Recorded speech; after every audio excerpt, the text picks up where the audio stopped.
Hello friends, कसे आहे तुम्ही सर्व? आशा करते की तुम्ही सर्व मजेतच असाल. तर हा ब्लॉग मी घेऊन आली आहे तेव्हाचा, जेव्हा आम्ही अयोध्या वाराणसीची ट्रिप करून आमच्या परतीच्या प्रवासाला लागलो होतो. आम्ही पूर्ण फॅमिली सोबत होतो, त्यामुळे ही ट्रिप खूपच सुंदर झाली.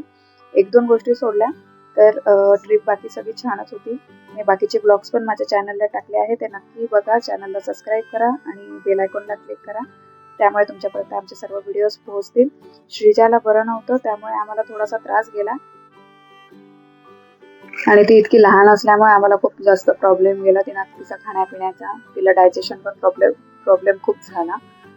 आणि बाहेर गावी जायचं म्हटलं आणि असे लहान मुलं सोबत असले तर म्हणजे माझा आता हा फर्स्ट एक्सपिरियन्स होता. आणि तो म्हणजे नेक्स्ट टाइम तर आता मला खूप विचार करून जावं लागेल, जोपर्यंत ती मोठी नाही होत तोपर्यंत. इथे बॅग चेकिंग झाल्यावर सर्वजण पहिले ब्रेकफास्ट करायला आले आणि तुम्ही बघू शकता इथलं खूपच सुंदर असं स्टेशन मला आवडलं. वाराणसीचं स्टेशन खूप छान होतं आणि सर्व सुविधा होत्या. तर सर्वप्रथम आम्ही सगळेजण ब्रेकफास्ट करायला हॉटेलमध्ये गेलो.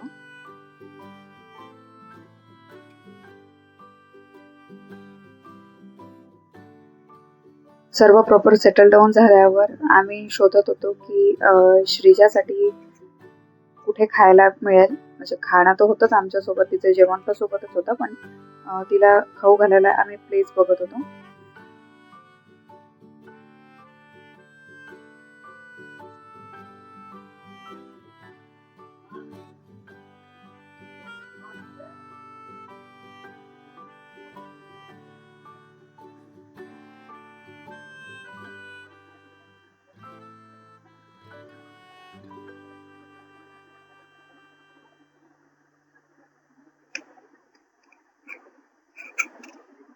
खूपच थकलेली दिसत होती श्रीजा, तिला अजिबात बरं वाटत नव्हतं.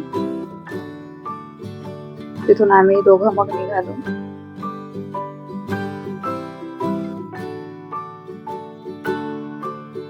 थोडं वरती सर्च केलं तर तिथे दिसलं एक खाण्याला तिच्या बसायला जागा.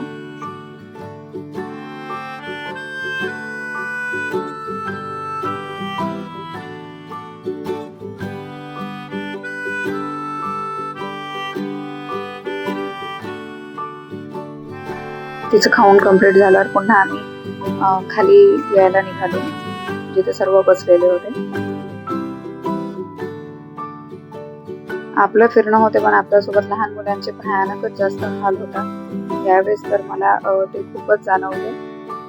नेक्स्ट टाइम पासून तर मी ठरवलंय थोडीशी श्रीजा मोठी झाल्याशिवाय, कारण की कुठेही बाहेर गेलं तर सगळीकडे एसीचा म्हणजे तिला एसीची एवढी सवय नाही. ट्रेनमध्ये, हॉटेल्समध्ये सगळीकडे तिथे एसी होतं आणि बाहेरचं वातावरण खूप जास्त गरम होतं. वाराणसीचं वातावरण भयानकच जास्त गरम असल्यामुळे तिला ते थंडी आणि गरम दोन्ही पण ते कॉम्बिनेशन सूट झालं.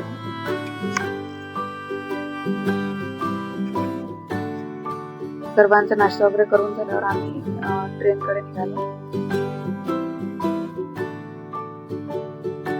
आणि आम्हाला सर्वच वाराणसीमध्ये पण आणि इकडे स्टेशनवर वगैरे कुठेही आलं तर चालण्याचा खूप प्रॉब्लेम. भरपूरशा ठिकाणी तर ऑटो रिक्षाची पण सोय नव्हती, त्यामुळे आम्हाला खूप त्रास झाला. श्रीजाला घेऊन आम्हाला सगळीकडे पायी चालावं लागलं. गंगा नदीच्या घाटापासून तर तिथे एक नंदी चौक आहे, तिथपर्यंत तर बिलकुलच काही ऑटो रिक्षाची सोय नसल्यामुळे, आणि आमचं हॉटेल जे होतं ते पूर्ण ते गंगेच्या घाटाच्या त्या साईडलाच होतं, त्यामुळे आम्हाला भरपूर कुठेही जायचं तर आमचं चालणं जास्त व्हायचं. त्या स्टॉपपर्यंत, नदी चौकाच्या स्टॉपपर्यंत चालत जा. पण ठीक आहे, तेवढं सोडलं तर ओव्हरऑल ट्रिप आमची खूप छान झाली आहे. आणि तुम्हाला जर काही तिथल्या जागेची माहिती हवी असेल तर मला कमेंट बॉक्समध्ये नक्की विचारा, मी नक्की रिप्लाय देईल. तुम्हाला हा ब्लॉग कसा वाटला तेही कमेंट बॉक्समध्ये टाका. तुम्ही सर्व नवीन असाल तर आमच्या चॅनलला सबस्क्राईब करायला विसरू नका, व्हिडिओला लाईक करा आणि अशाच नवीन कंटेंटसाठी तुम्ही बेल आयकॉनला प्रेस करा.